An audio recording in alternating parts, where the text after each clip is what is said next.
Túto reláciu vám prinášajú Intercars, Šató Krakovany, Racing Shop SK, Okruhy SK. Nádherné, slnečné a hlavne nesmierne horúce počasie privítalo súťažiacich 3. kola seriálu Slovenský okruhový pohár na maďarskom okruhu Pannonia Ring. Na štarte sme v rámci neho mali možnosť sledovať nielen nádherné, ale aj neskutočne napínavé preteky. Tak ako už je v rámci Slovenského okruhového pohára zvykom, jazdci absolvovali počas pretekárskeho dňa dvojicu pretekov, pričom prvé boli dopoludnia a druhé popoludní. Samozrejme, každým z nich predchádzala kvalifikácia, ktorá určila miesto na štartovom rošte pre jednotlivých jazdcov.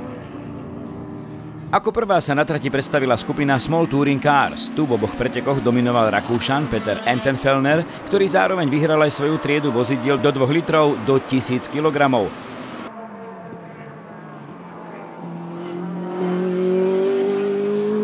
Druhý v tejto triede bol Franz Vogel na Lotuse Exige a tretie miesto vybojoval Robert Gug na Lotuse Ellis. Druhé miesto absolútneho poradia rovnako dvakrát patrilo Ondřejovi Kočkovi na Caterhame. Ten bol žiaľ jediným zástupcom triedy malých otvorených aut.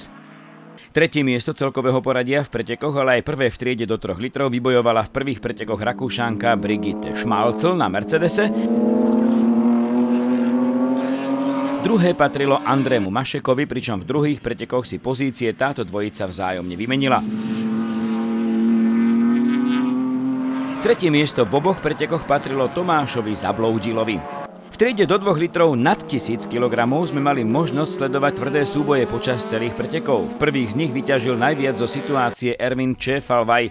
Druhé miesto patrilo Michalovi Malíčkovi a tretí prešiel pod šachovnicovou vlajkou Tomáš Horák. Práve súboj poslednej menovanej dvojice vyústil v prvých pretekoch do vzájomného stretu. Bola to veľmi nepríjemná situácia a na druhej strane si myslím, že ešte na to, ako celá vznikla, tak dopadla veľmi dobre. A nakoniec sme aj Tomáš dojazdili ten pretek a ja na druhom mieste a Tomáš na 3. mieste.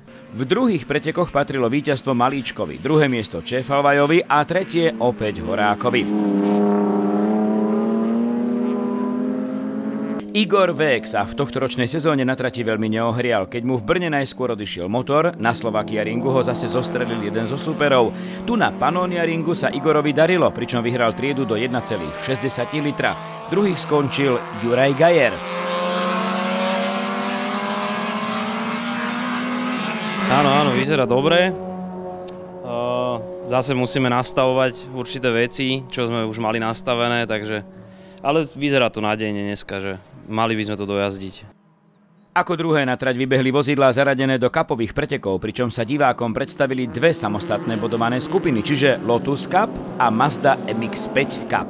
Práve v Lotuse Ellis sme mali možnosť sledovať mladú maďarskú pretekárku Anette György, ktorá oba preteky vyhrala. Zišli sa tu veľmi silní súperi. Nečakala som, že budú až takí silní, ale aspoň z toho vznikajú pekné súboje. Očakávala Anette víťazstvo v oboch pretekoch? Úprimne, nie, nemyslela som si, ale teším sa tomu. Druhé miesto patrilo v oboch pretekoch Ivanovi Lexovi, ktorý hlavne v druhých pretekoch na Anette poriadne dorážal. Dneska to vyšlo dvakrát druhé miesto, aj prvá kvalifikácia vyšla, bol som prvý, tá druhá bola slabšia, ale po štarte som sa dostal vlastne hneď a Anette bola veľmi dobrá, tak som mu stíhal vlastne celé tie preteky, no a musel som troška obraňovať, lebo Adam bol strašne blízko. A tretie miesto, ako nám práve Ivan Lexa už prezradil, patrilo Adamovi Tarnócimu. Bolo to veľmi napínavé, naozaj krásne preteky, bohužiaľ nevyšlo to navyše než tretie miesto, nebol som dostatočne rýchly asi. A tak som spokojný. Aj prvé, aj druhé preteky, pekné súboje, takže nádhera. Práve cupové preteky prinášajú často nádherné a zároveň veľmi tesné súboje, pri ktorých sa autá dostávajú mnohokrát do vzájomného kontaktu. Inak to nebolo ani na Pannonia Ringu, kde už v prvých pretekoch sa o seba obtierali Ivan Lexa a Tomáš Bizub.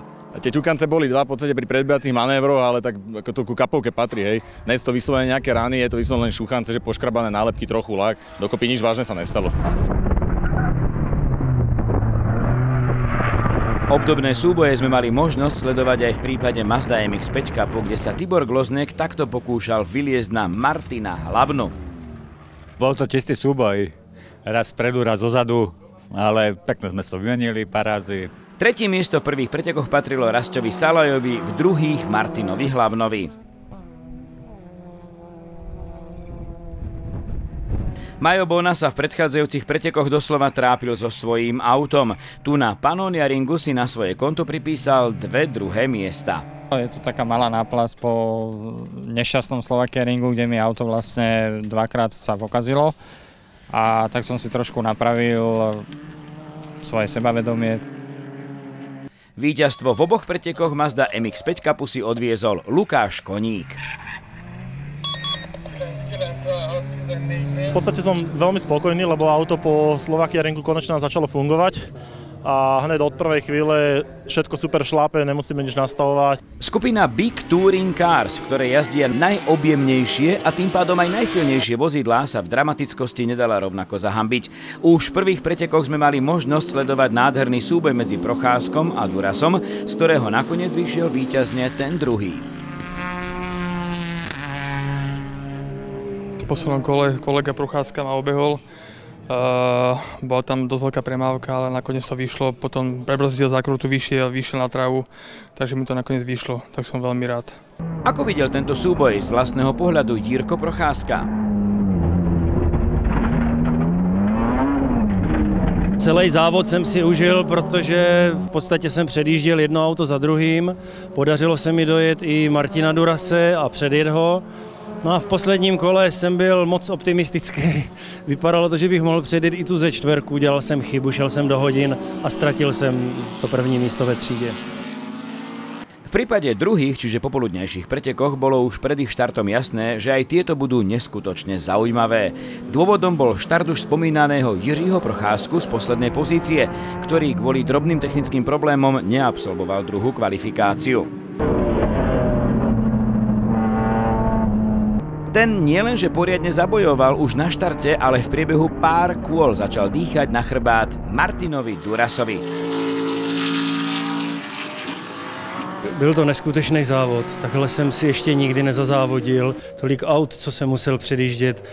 A v tom závěru dojel jsem v podstatě ty sami lidi, jak v prvním závodě, ale na rovinu se přiznám, už nebyly žádný síly. Prostě byl jsem rád, že jsem dojel tak, jak oni. Nedalo se víc. Martin Duras si tak na svoje konto pripísal aj druhýkrát body za druhé miesto v triede do 3,5 litra. Som si to hlavne skomplikoval. V neprvom kole, keď som vyletel v jednej zákrute, bol predo mnou Porsche, to som dal v prvom kole hneď potom. A našťastie som išiel rovnakým tempom až do konca, takže viac menej bol za mnou Procházka, takže v pohode. Tretie miesto v triede patrilo Milanovi Baláškovi a jeho Ginete. Jsem spokojený, že auto fungovalo, mechanici odvedli dobrou práci, všecko jede jak má, horko hrozně dneska, úplně otřesný. Pri pohľade na triedu na 3,5 litra môžeme iba skonštatovať, že smoliarom tejto triedy bol Radek Hort, ktorý mohol vybojovať druhé miesto, no nakoniec všetko dopadlo úplne inak. No, závody byly pěkné, ale hlava to neustála a když jsem nerozbil auto a mohl jsem dobře dojet, tak jsem si to zase posral, takže před posledním kole jsem vyletěl a z druhého místa jsem spadl rovnou na 4.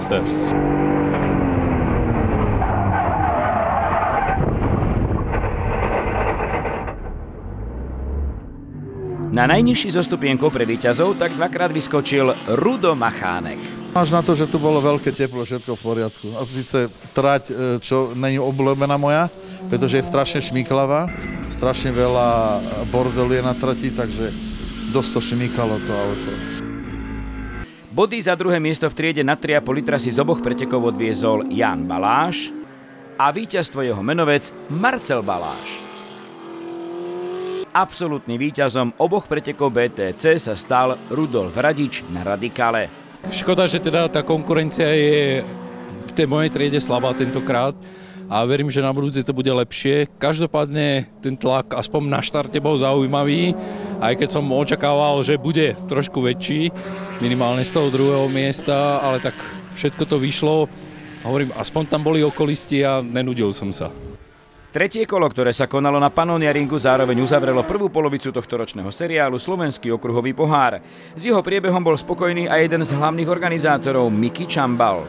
Mali sme mnoho veľmi vyrovnaných pretekov, bez nejakých vážnejších incidentov. Veľmi nám pomohla vlastne rozprava, kde sme dôraz kládli na štartovú procedúru a dneska tie štartové procedúry boli veľmi dobré, za čo by sme chceli ja som poďakovať. Slovenský okruhový pohár bude pokračovať opäť o 2 týždne 4. kolom na Brnenskom okruhu.